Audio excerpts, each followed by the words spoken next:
ಹಾವೇರಿ ಲೋಕಸಭಾ ಕ್ಷೇತ್ರದಿಂದ ಈ ಬಾರಿ ಬಿಜೆಪಿಯ ಸ್ಪರ್ಧಿ ಯಾರು?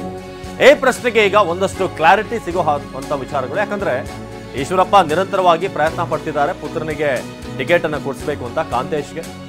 ಆದ್ರೆ ಮಾಜಿ ಸಿಎಂ ಬಸವರಾಜ ಬೊಮ್ಮಾಯಿ ಅವರಿಗೆ ಅಲ್ಲಿನ ಟಿಕೆಟ್ ಅನ್ನ ನೀಡುವಂತ ಸಾಧ್ಯತೆ ಇದೆ. ಈಶ್ವರಪ್ಪ ಅವರ ಪ್ರಯತ್ನಗಳು ಸಫಲವಾಗುತ್ತಾ ಅನ್ನೋ ಪ್ರಶ್ನೆ ಇತ್ತು. ಪುತ್ರ ಕಾಂತೇಶ್ಗೆ ಪರ್ಯಾಯ ಸ್ಥಾನವನ್ನ ಪಕ್ಷದಲ್ಲಿ ನೀಡುವಂತ ಸಾಧ್ಯತೆ ಇದೆ. ಕಾಂತೇಶ್ಗೆ ರಾಜ್ಯದಲ್ಲೇ ಸ್ಥಾನ ನೀಡೋ ಬಗ್ಗೆ ಒಂದಷ್ಟು ಚಿಂತನೆ ಆಗ್ತಾ ಇದೆ. ಈ ಬಗ್ಗೆ ವರಿಷ್ಠರೇ ಭರವಸೆ ನೀಡಿರೋ ಬಗ್ಗೆ ಮಾಹಿತಿ ಇದೆ. ಹಾವೇರಿಯಿಂದ ಈಶ್ವರಪ್ಪ ಪುತ್ರನಿಗೆ ಟಿಕೆಟ್ ಮಿಸ್ ಆಗುವಂತ ಸಾಧ್ಯತೆಗಳು ದಟ್ಟವಾಗಿದೆ. ಸದ್ಯದ ಒಂದು ಚಿತ್ರಣವನ್ನ ನೋಡಿದ್ರೆ ಬಸವರಾಜ ಬೊಮ್ಮಾಯಿ ಲೋಕಸಭಾ ಚುನಾವಣೆಗೆ ಈ ಬಾರಿ ಸ್ಪರ್ಧಿಯಾಗಿ ಅಲ್ಲಿಂದ ನಿಲ್ಲುವಂತ ಸಾಧ್ಯತೆಗಳು ದಟ್ಟವಾಗಿದೆ. ಸೊ ಹಾವೇರಿಯಿಂದ ಕಾಂತೇಶ್ ಅವರ ನಿಲ್ಲಬೇಕು ಅನ್ನೋದು ಈಶ್ವರಪ್ಪನವರ ಒಂದು ಆಕಾಂಕ್ಷೆ ಕೂಡ ಆಗಿತ್ತು.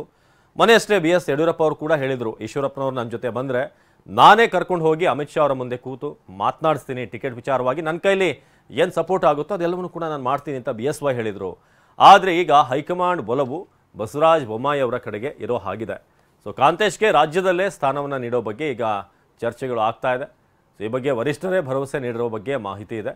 ಈಶ್ವರಪ್ಪನವರೇ, ನೀವು ಟೆನ್ಷನ್ ಮಾಡ್ಕೊಳ್ಬೇಡಿ, ನಿಮ್ಮ ಮಗನಿಗೆ ರಾಜ್ಯದಲ್ಲೇ ಹೇಗೆ ವಿಜೇಂದ್ರ ಅವರಿಗೆ ಇಲ್ಲಿ ರಾಜ್ಯಾಧ್ಯಕ್ಷ ಸ್ಥಾನವನ್ನು ನೀಡಲಾಯಿತು ಅದೇ ರೀತಿಯಾಗಿ ನಿಮ್ಮ ಮಗನಿಗೂ ಕೂಡ ಯಾವುದಾದ್ರೊಂದು ಉತ್ತಮವಾದಂಥ ಒಂದು ಜವಾಬ್ದಾರಿಯನ್ನೇ ನೀಡ್ತೀವಿ ಅಂತ.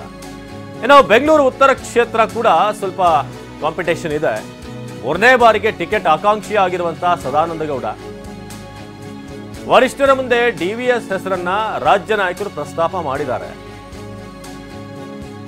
DVS ಸ್ಪರ್ಧೆ ಬಯಸೋದಾದ್ರೆ ಅಂದು ನಿವೃತ್ತಿಯ ಮಾತನಾಡಿರೋದು ಯಾಕೆ ಅಂತ ಕೇಳಿದ್ದಾರೆ ಈಗ ಹೈಕಮಾಂಡ್ ನಾಯಕರು.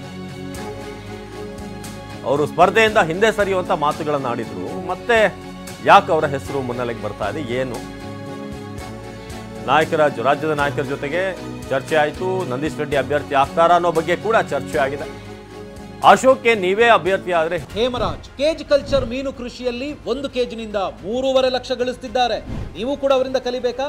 ಅವ್ರ ಜೊತೆ ವಿಡಿಯೋ ಕಾಲ್ ನಲ್ಲಿ ಮಾತಾಡಬೇಕಾ? ಈಗಲೇ ಫ್ರೀಡಮ್ ಆಪ್ ಡೌನ್ಲೋಡ್ ಮಾಡಿ. ಹೇಗೆ ಎಂದು ಕೂಡ ವರಿಷ್ಠರು ಪ್ರಶ್ನೆ ಮಾಡಿದ್ದಾರೆ. ಯಾಕೆ ನೀವು ನಿಲ್ಬಾರ್ದು ಅಂತ ಅಶೋಕ್ಗೆ. ಸೊ ಇದು ಸದ್ಯಕ್ಕೆ ಬೆಂಗಳೂರು ಉತ್ತರ ಕ್ಷೇತ್ರದ ವಿಚಾರವಾಗಿ ಇರುವಂತಹ ಕಗ್ಗಂಟು. DV ಸದಾನಂದ ಗೌಡ 3ನೇ ಬಾರಿ ಟಿಕೆಟ್ನ ಆಕಾಂಕ್ಷಿಯಾಗಿದ್ದಾರೆ. ಈ ನಡುವೆ ಸ್ವಲ್ಪ ಅವರು ಈ ರಾಜಕೀಯದಿಂದ ವೈರಾಗ್ಯದ ಮಾತನ್ನು ಕೂಡ ಆಡಿದ್ರು. ಸೊ ಹಾಗಾಗಿ ಸದಾನಂದ ಗೌಡ ಈ ಬಾರಿ ಚುನಾವಣಾ ರಾಜಕೀಯದಿಂದ ಹಿಂದೆ ಸರಿಬಹುದು ಅನ್ನೋ ವಿಚಾರ ಇತ್ತು. ಆದರೆ ಈಗ ಮತ್ತೊಮ್ಮೆ ಇಂಟ್ರೆಸ್ಟ್ ತೋರಿಸ್ತಾ ಇದ್ದಾರೆ. ಆದರೆ ಹೈಕಮಾಂಡ್ ನಂದೀಶ್ ರೆಡ್ಡಿ ಅವರಿಗೆ ಮಣೆ ಹಾಕುವಂಥ ಸಾಧ್ಯತೆಗಳು ಕೂಡ ಇವೆ. ಇನ್ನೊಂದು ಕಡೆ ವಿಪಕ್ಷ ನಾಯಕ ಅಶೋಕ್ ಅವ್ರನ್ನ ಕೂಡ ಕೇಳಲಾಗಿದೆ, ಯಾಕೆ ನೀವು ಸ್ಪರ್ಧೆ ಮಾಡಬಾರ್ದು ಅಂತ ಕೂಡ ಕೇಳಿದ್ದಾರೆ. ಸೊ ಇದು ಸದ್ಯಕ್ಕೆ ಬಿಜೆಪಿಯಲ್ಲಿ ಇರುವಂಥ ಚಿತ್ರಣ.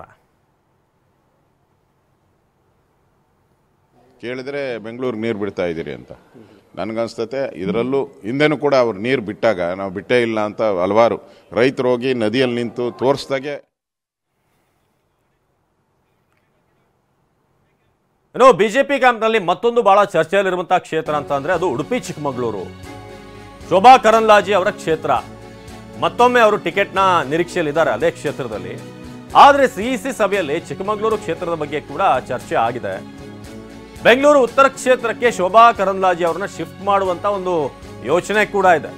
ಬೆಂಗಳೂರು ಉತ್ತರ ಕ್ಷೇತ್ರದ ಮೇಲೆ ಒಂದ್ ಕಡೆ ಸದಾನಂದ ಗೌಡ ಕಣ್ಣಿಟ್ಟಿದ್ರೆ, ಇನ್ನೊಂದ್ ಕಡೆ ಶೋಭಾ ಕರಂದ್ಲಾಜೆ ಅವರ ಹೆಸರು ಕೂಡ ಅಲ್ಲಿ ಚಾಲ್ತಿಯಲ್ಲಿದೆ. ಹಾಗಾಗಿ ನಂದೀಶ್ ರೆಡ್ಡಿ ಅಲ್ಲದೆ DV ಸದಾನಂದ ಗೌಡ, ಅಶೋಕ್ ಇವ್ರು ಯಾರು ಅಲ್ಲದೆ ಒಂದು ಸರ್ಪ್ರೈಸ್ ಎಂಟ್ರಿ ಆಗಿ ಬರಬಹುದಾ ಅನ್ನೋ ರೀತಿಯಾಗಿ ಕೂಡ ಇದೆ. ಸೊ ನಿನ್ನೆ ನಡೆದಂಥ ದೆಹಲಿಯ CEC ಸಭೆಯಲ್ಲಿ ಆಗಿರುವಂಥ ಚರ್ಚೆ. ಇದಕ್ಕೆ ಮತ್ತೊಂದು ಕಾರಣ ಏನಂತ ಹೇಳಿದ್ರೆ, ಉಡುಪಿ ಚಿಕ್ಕಮಗಳೂರಿನಲ್ಲಿ ಭಾಳ ನಿರಂತರವಾಗಿ ಗೋ ಬ್ಯಾಕ್ ಶೋಭಾ ಅನ್ನೋ ರೀತಿಯಾದಂಥ ಒಂದಷ್ಟು ಕ್ಯಾಂಪೇನ್ ಕೂಡ ನಡೀತಾ ಇದೆ. ಕ್ಷೇತ್ರದಲ್ಲಿ BJP ಕಾರ್ಯಕರ್ತರಿಗೆ ಒಂದಷ್ಟು ಮಂದಿಗೆ ಒಂದಷ್ಟು ವರ್ಗಕ್ಕೆ ಇಷ್ಟ ಇಲ್ಲ ಶೋಭಾ ಕರಂದ್ಲಾಜೆ ಅವರು ಸ್ಪರ್ಧೆ ಮಾಡೋದು ಅನ್ನೋ ರೀತಿಯಾದಂಥ ಅಭಿಪ್ರಾಯ ಇದೆ. ಸೊ ಇದೆಲ್ಲದರ ಜೊತೆಗೆ ಬೆಂಗಳೂರು ಉತ್ತರಕ್ಕೆ ಏನಾದರೂ ಶೋಭಾ ಕರಂದ್ಲಾಜೆ ಈಗ ಬೆಂಗಳೂರು ಕ್ಷೇತ್ರಕ್ಕೆ ವಾಪಸ್ ಆಗ್ತಾರ ಅನ್ನೋದು ಸದ್ಯಕ್ಕೆ ಇರುವಂತಹ ಪ್ರಶ್ನೆ.